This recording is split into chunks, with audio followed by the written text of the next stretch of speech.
जिस वक्त देश के सबसे बड़े राज्य में समाजवादी पार्टी की सरकार थी, उस वक्त कहा जाता था जिस गाड़ी पर सपा का झंडा उसमें बैठा गुंडा। लोगों के द्वारा कही जाने वाली ये बात कितनी सही है, शायद इस बात को बताने की जरूरत नहीं है, लेकिन आजकल सोशल मीडिया पर एक फोटो जमकर तैर रहा है।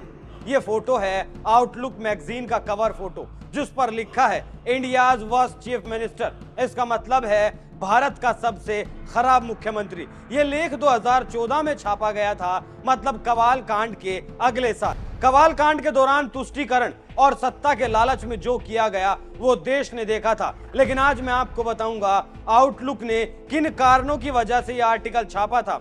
आज उन्हीं सभी बिंदुओं पर एक बार फिर से प्रकाश डालेंगे।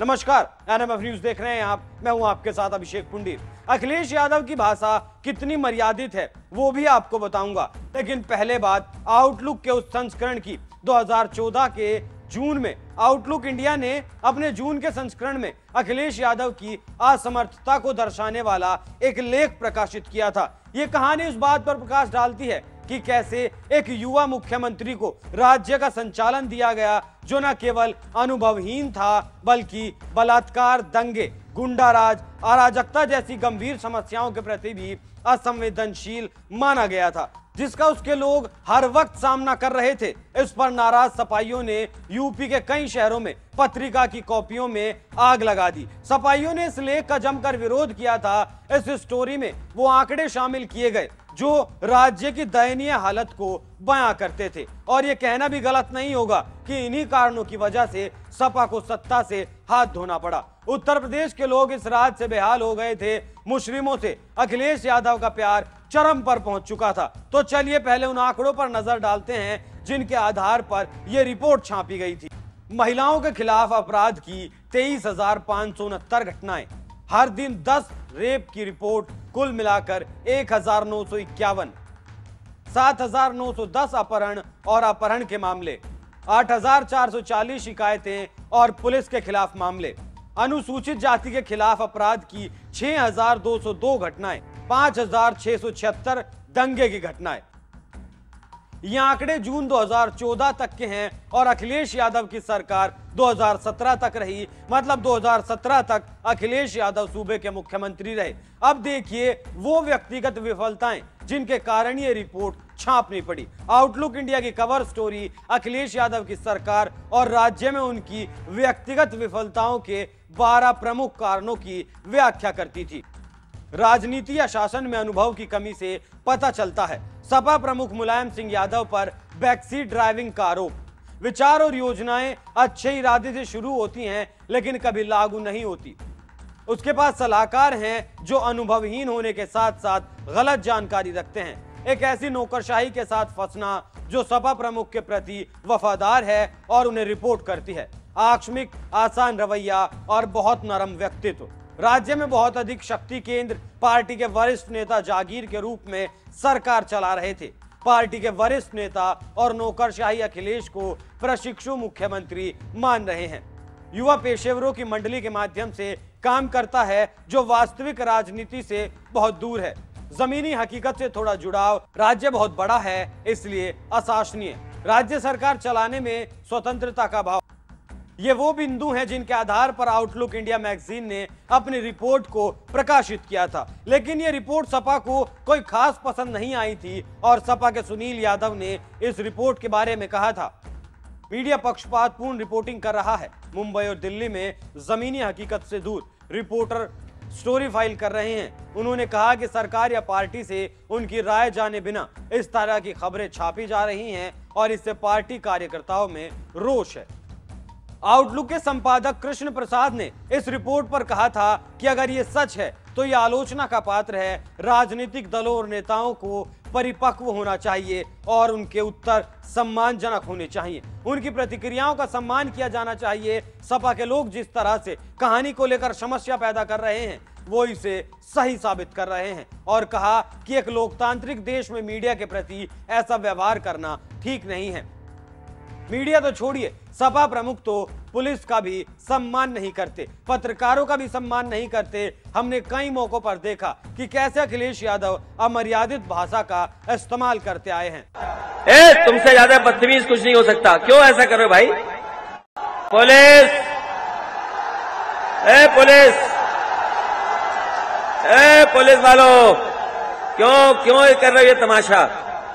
तुमसे ज्यादा बदतमीज कुछ नहीं हो सकता, क्यों ऐसा कर रहे हो भाई? ये लगता बीजेपी वाले करवा रहे हैं। ये बीजेपी वालों ने रेड कार्ड इश्यू किए थे, याद है कि नहीं याद है? और एक जात के अधिकारी थे, एक जात के अधिकारी थे जिन्होंने अन्याय किया था कि नहीं किया था? पुलिस वालों, पुलिस, पुलिस, पुलिस, पुलिस वालों, क्यों कर रहे हो ये तमाशा? तुमसे ज्यादा बदतमीज कुछ नहीं हो सकता, क्यों ऐसा कर रहे हो भाई? ये लगता बीजेपी वाले करवा रहे हैं। ये बीजेपी वालों ने रेड कार्ड इश्यू किए थे, याद है कि नहीं याद है? और एक जात के अधिकारी थे, एक जात के अधिकारी थे जिन्होंने अन्याय किया था कि नहीं किया था? 2017 के विधानसभा चुनाव से पहले परिवार में तकरार देखने को मिली थी। तकरार इतनी बढ़ गई थी कि परिवार को तो दो फाड़ होना ही पड़ा था, पार्टी भी दो फाड़ हो गई थी। क्या ये उदाहरण नहीं था राजनीतिक अपरिपक्वता का? कैसे चाचा को बार बार बेइज्जत किया गया, अखिलेश यादव को जिस वक्त देश के सबसे बड़े सूबे की सत्ता सौंपी गई थी उस वक्त में राजनीति के मामले में अपरिपक्व थे, क्योंकि यूपी का ताज थाली में सजाकर अखिलेश यादव को दे दिया गया था तो वो उसका महत्व नहीं समझ पाए। साथ ही उनके जो सलाहकार थे उन्होंने जैसे कहा अखिलेश ने वैसे ही किया, जिससे उन्हें कई मौकों पर किरकिरी का सामना करना पड़ा। अखिलेश ने उस वक्त पता नहीं राजनीति का, शासन का कौन सा मानदंड स्थापित करने की कोशिश की थी। एक धर्म को लेकर वो नरम थे और बहुसंख्यक समाज को लेकर गरम थे। उस वक्त उनकी नजदीकी हुआ करते थे आजम खान, जो आज अपनी विधायकी तक गंवा चुके हैं। यूपी की जनता उन 5 सालों में त्राहिमाम करने लगी थी और यही वजह थी 2017 में बीजेपी ने बम्पर जीत दर्ज की। अखिलेश यादव उस वक्त अपने आसपास ऐसे नेताओं का घेरा चाहते थे जो उनकी वाहवाही कर सके, उनके हाँ में हाँ मिला सके, और इसी चश्मे की वजह से अखिलेश यादव सत्ता से तो दूर हुए ही अपनी छवि को भी बहुत बड़ा आघात पहुंचाया और राजनीतिक जमीन को भी दरका लिया। आज भी अखिलेश यादव कहीं ना कहीं तुष्टीकरण के चश्मे का ही इस्तेमाल कर रहे हैं। वहीं दूसरी तरफ आज की सरकार में जो निष्पक्ष होकर काम कर रही है, लोगों को एक चश्मे से देखने का काम कर रही है, जो कानून व्यवस्था अखिलेश के राज में चरमराई थी उसे आज दुरुस्त करने का काम कर रही है। माफिया अतीक अहमद हो, मुख्तार अंसारी हो या उसके जैसे तमाम नाम, सभी को अखिलेश यादव का या कहीं मुलायम सिंह यादव का, सपा का संरक्षण प्राप्त था। अतीक अहमद अपराध की जिन ऊंचाइयों तक पहुंचा था उसमें कहीं ना कहीं समाजवादी पार्टी, मुलायम सिंह यादव, अखिलेश यादव का भरपूर हाथ रहा। अगर राजनीतिक संरक्षण इन माफियाओं बाहुबलियों को ना मिलता तो शायद ये गरीब आम जनता को तंग नहीं करते, उनकी जमीनों को नहीं हड़पते, हत्याएं और किडनैपिंग जैसे काम नहीं किए जाते, विदेशों से हथियार नहीं मंगाए जाते, अगर अखिलेश यादव उस वक्त कानून व्यवस्था पर ध्यान देते। लेकिन आज जब कानून व्यवस्था पर ध्यान दिया जा रहा है, कानून व्यवस्था को दुरुस्त किया जा रहा है, तब यही अखिलेश यादव योगी सरकार पर हमलावर हैं, एनकाउंटरों को फेक बताया जाता है, कार्रवाई झूठी बताई जाती है। लेकिन आप आउटलुक इंडिया की उस वक्त की रिपोर्ट पर क्या राय रखते हैं, हमें कमेंट करके जरूर बताएं। नमस्कार।